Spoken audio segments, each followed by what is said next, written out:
দর্শক বন্ধুরা, আমি আজকে গার্লিক প্রন করতে চলেছি। তো লেবুগুলো শক্ত ছিল, রস পাওয়া যাচ্ছিল না, তাই একটু গরম জলের মধ্যে দিয়েছি লেবুর রস। দেখুন, লেবুর রস দিলাম প্রথমে।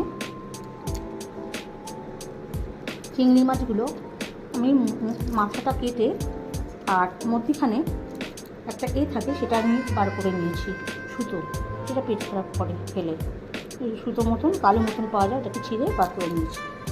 এবার দেবো ওতে আমি সামান্য সল্ট। আপনারা বড় চিংড়ি মাছও নিতে পারেন। চিংড়ি মাছের মুন্ডুগুলো ফেলে দেবেন না। এটা থেকে অ্যাকোয়াগার্ডে জল দিয়ে, আদা রসুন, একটু গোলমরিচ দিয়ে, লবণ দিয়ে আমি এটাকে স্টু মতন করে নিয়েছি। ফ্লেভারটা দ্বিগুণ হবে। আমি দিয়ে দিলাম একটু আদা রসুনের পেস্ট, একটু ব্ল্যাক পেপার। কর্নগুলোকে আমি এইভাবে মিশিয়ে নেব। মিশিয়ে মেরিনেট করে 10 মিনিট রাখবো। তারপর আমি একটা প্যানে অল্প তেল দিয়ে জাস্ট ফ্রাই করে নেব। যেহেতু গার্লিক বাটার কর্ন করছি, বাটার তো দিতেই হবে অবশ্যই। বাটার দিয়ে দিলাম। দিতে বাটারটাকে এমনভাবে ছড়িয়ে দিলাম। ফ্লেভারটা কর্নের মধ্যে ঢুকে যাবে। আমি আস্তে আস্তে করে কর্নগুলোকে এইভাবে ছেড়ে দেবো। জাস্ট 2 মিনিট এটাকে ভেজে নেব।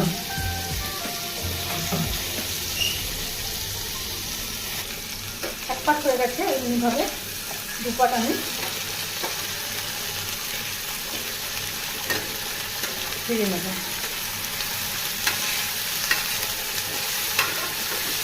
ফ্রাই হয়ে গেছে, আমি তুলে নেব।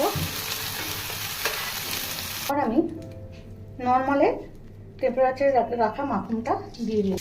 আদা রসুন পেস্টটা ওখানে নিয়ে গেলাম।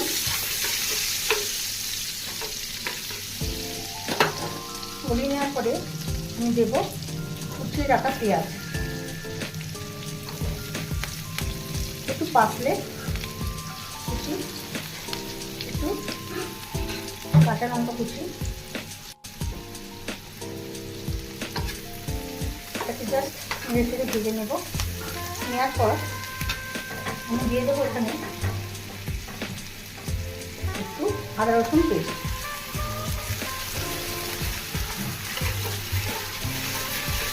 কাঁচা গন্ধটা কাটা পর্যন্ত আমি নাড়তে থাকবো।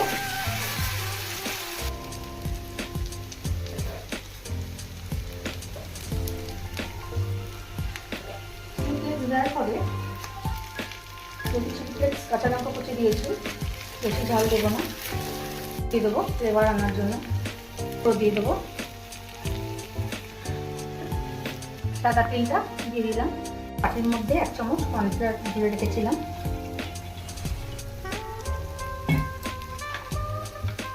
এক চামচ মতন টমেটো সস দিয়ে দিলাম। কর্নগুলোকে ছেড়ে দেবো। দেওয়ার পর নেড়ে ছেড়ে সমস্ত মশলার সাথে মিশিয়ে নেব।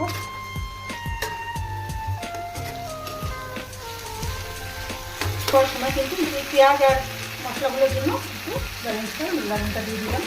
কর্নগুলোকে এইভাবে মশলার সাথে মিশিয়ে নিয়ে আমি দিয়ে দেবো কর্নফ্লাওয়ার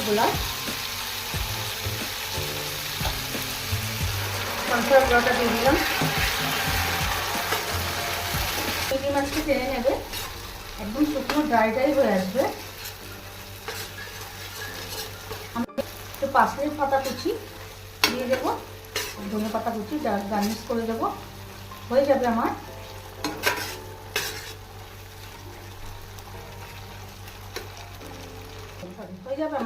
বাটার চিলি কর্ন। ও থেকে আমি একটু গার্লিক কুচানো দিয়ে দিলাম, কুচিয়ে আবার নেড়ে নেব।